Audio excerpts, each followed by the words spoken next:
Alright, Nintendo finally gave us something new. Hyrule Warriors Age of Calamity. And I gotta say, it looks pretty freaking sweet. Now, this game is basically a prequel, showing off the events that happened before The Legend of Zelda Breath of the Wild, which we never really saw in detail. Only some minor things here and there, and stuff like cutscenes, and of course little hints seen throughout the world. However, in this game we will actually see what happened during that awful war that almost cost the entire kingdom. But after I saw the trailer, I started thinking, what could we possibly see in this game? Now I know a lot of people have made reaction videos and analysis videos, but that's not really my cup of tea, and you all know that. Normally, I don't do stuff like that unless it's something super major, but a lot of you still wanted at least something. So today we will take a look at 5 locations that we might see in Hyrule Warriors Age of Calamity. 1.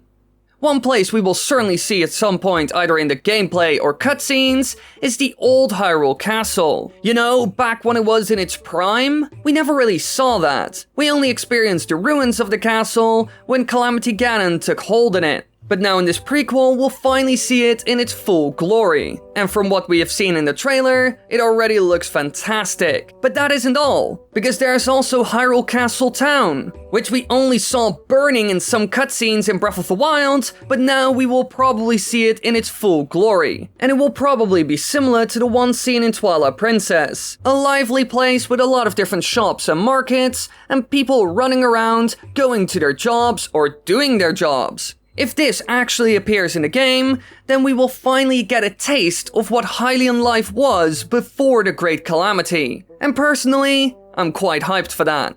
2. Now another thing we will probably see in this crazy prequel is some older settlements that were destroyed in Breath of the Wild, but are now completely functional. A lot of you can probably remember all the small little towers, buildings, remnants of villages, and other stuff seen in the world of Breath of the Wild. It could even be that we will see the inhabitants living their day-to-day lives, and all of a sudden, hordes of monsters and demons and other terrors start attacking them, and we must save them. I wouldn't be surprised if missions like that were in the game, and personally I would love it, especially if it fits perfectly with the actual world we see in Breath of the Wild, because then we get a lot more context for what happened to certain buildings, locations, or other stuff seen in the game we already played. And that just gives the story a lot more depth. 3. Now another place we will of course visit is all the different capitals from the main races, like the Gorons, Zoras, Ritos, and Gerudo. In the trailer we can already see that the Gerudos are being attacked by the Yiga. And we, the players, use the might of Urbosa's fury to completely destroy them and drive them away. Well, hopefully at least. Although we all know how it's going to end. But still, it would be cool to see how all the other settlements from the Gorons, the Zoras, and the Gerudo actually survive in the end. Because, as you all can remember, we do see Gerudo Town in Breath of the Wild. And this also goes for Zora's Domain and the main settlement on top of Death Mountain. So they didn't fall in battle. They probably got damaged, but it wasn't the end for them like it was with Hyrule Castle and the town in front of it. So it will be interesting to see what actually happens during those battles, and what was actually there before it was destroyed by the forces of Calamity Ganon. 4.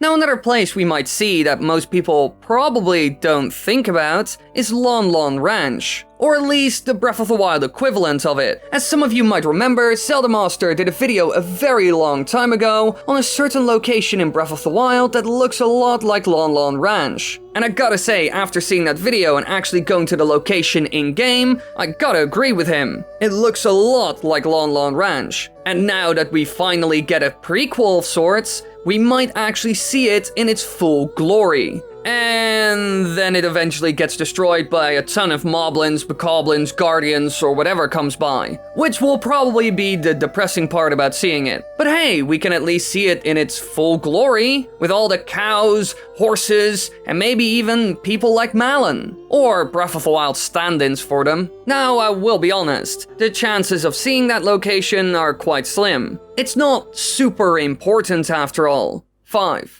And now for our final one, Akala Citadel, a place that is pretty famous among Zelda Breath of the Wild players. It's a big castle/fortress on top of a mountain, which was the last stand for the forces of Hyrule. But as you could have guessed, eventually they fell to the forces of Calamity Ganon. And we will probably see this battle in Hyrule Warriors Age of Calamity. I'm almost 100% certain of this. We even see it in the trailer. You need to look very good in order to spot it, but it is in the background, and you can clearly see that there's fighting right in front of Akala Citadel. So personally, I'm very excited and curious to see how this final stand and battle with the forces of evil will end. Of course, we will lose, but how we will lose will be interesting to see. And as some of you might know after seeing my Zelda theory video on the location, there's also an area below Akala Citadel that was also a battleground for the forces of good and evil. And I'm very curious if they will actually show off that portion as well. But I guess for now, we will have to wait and see what they will actually put in the game.